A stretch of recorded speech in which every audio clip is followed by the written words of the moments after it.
welcome back to Dr. Perry's podcast, Pathways to Practice, Guiding International Dentists to Success in the U.S.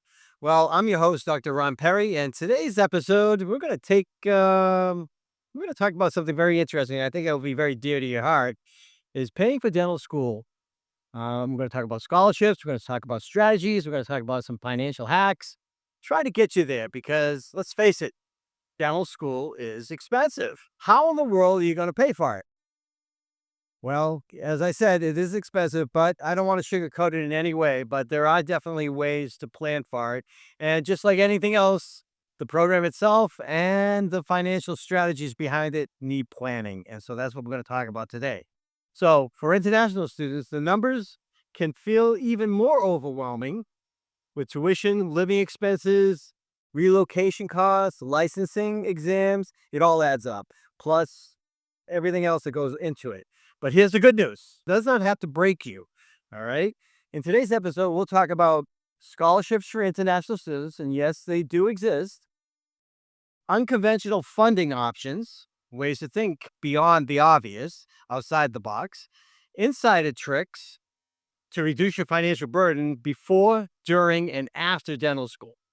So grab your coffee, notebook, and whatever keeps you going, and let's dive in. Well, part one, facing the reality. Let's start with the elephant in the room. Tuition for advanced standing programs are expensive and can range from $90,000 to $130,000 per year, depending on the school you go to. Add in living expenses, clinical fees, books, equipment, and exam fees, you might be looking at $200,000 to $300,000 total, or more, depending on how you live. Now, before you panic, let's remember thousands of international dentists have done this in the past and in the future, and more will be doing it again. So let's try to figure out a way for you to do it and make sure it makes sense for you. And trust me, they didn't all win the lottery. Not everyone's rich, and not everybody has unlimited family support. So we have to figure out ways to do this. So the key is planning, planning, and planning strategically. And be willing to look beyond the usual sources of funding. So let's talk about it. Part two, scholarships, the underused resources.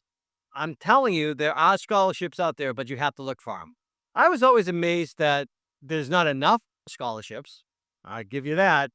However, I thought there was never enough scholarships for international students. And right now I'm trying to start my own at my university. So I'm hoping to have more and more of them as we move forward.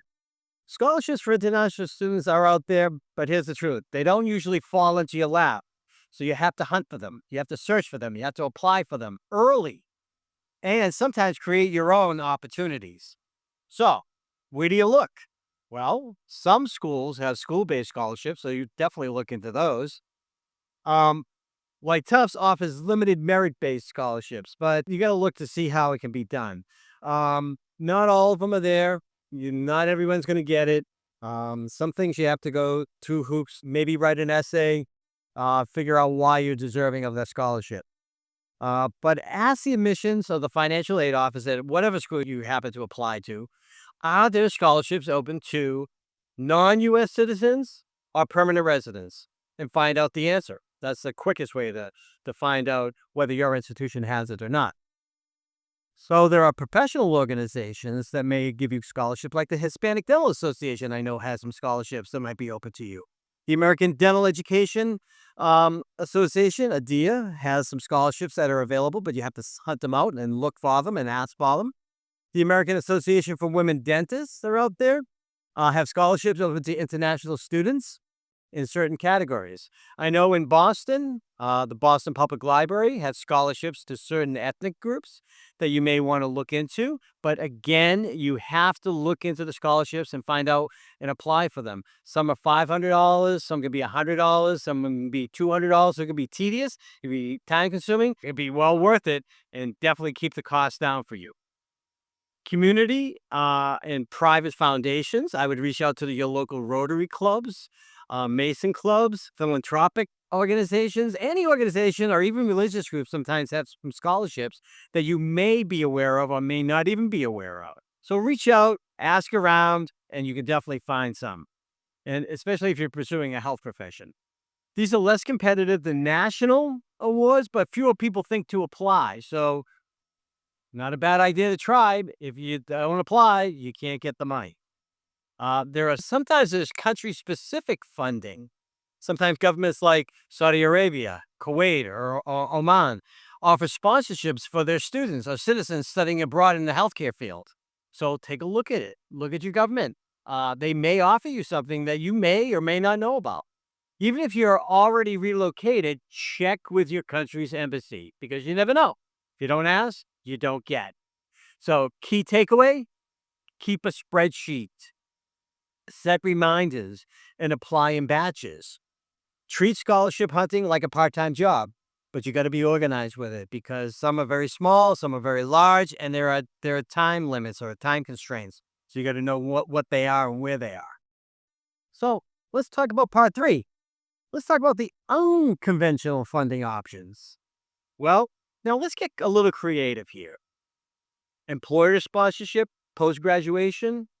Some dental groups and clinics will offer you sign up bonuses or loan repayment programs. So think about where you might want to be working or going to work, and they may offer you a loan repayment program.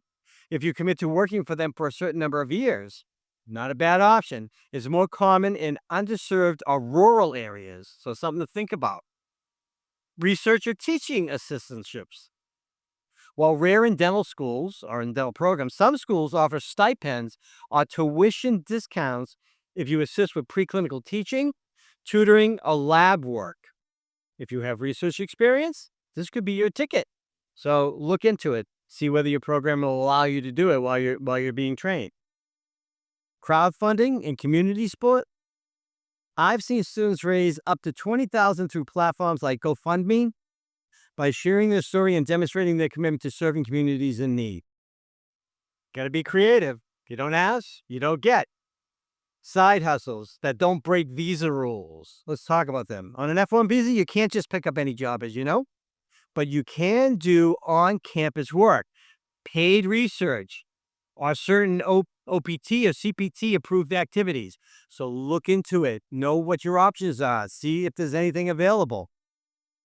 Some students have earned extra income through remote consulting and dentistry, tutoring for INDBE exams, or creating educational content online. Got to think outside the box. All different ways to raise some money for yourself. Shared housing or resource pooling. This is a good option. Sounds simple, but living with classmates, buying equipment secondhand might be an option, and splitting bulk purchases for certain things can save thousands over 2 years. So look into it. Every little bit helps, and don't be shy in doing it.